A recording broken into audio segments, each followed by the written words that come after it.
قومه يوم القيامة فأوردهم النار وبئس الورد المورود وأتبعوا في هذه الدنيا لعنة ويوم القيامة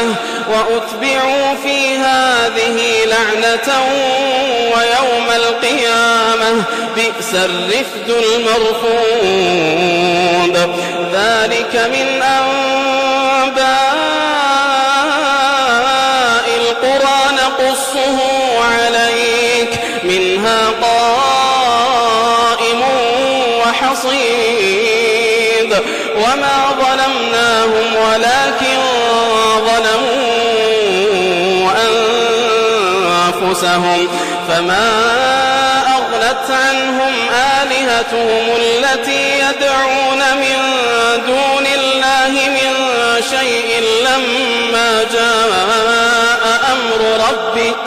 وما زادوهم غير تتبيب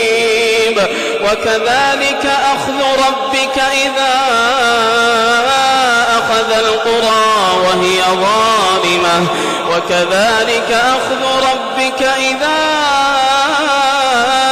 أخذ القرى وهي ظالمة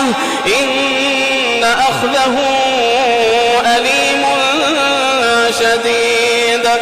إن في ذلك لآية لمن خاف عذاب الآخرة ذلك يوم مجموع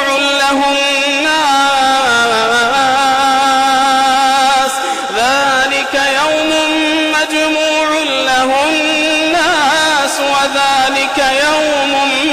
مشهود وما نؤخره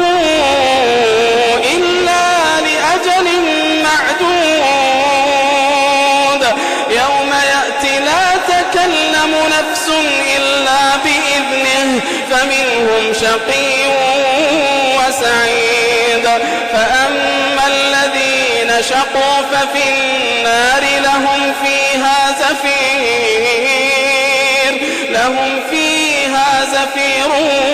وشهيق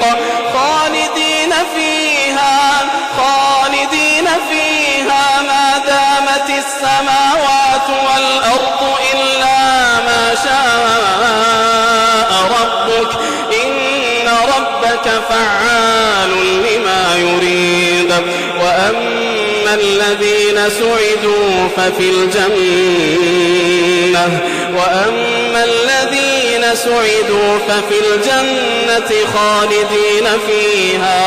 خالدين فيها ما دامت السماوات والأرض إلا ما شاء ربك عطاء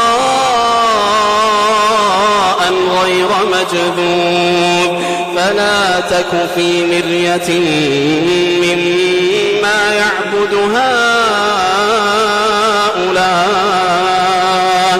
ما يعبدون إلا كما يعبد آباؤهم من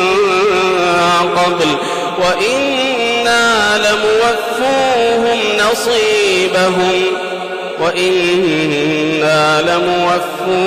نصيبهم غير منقوص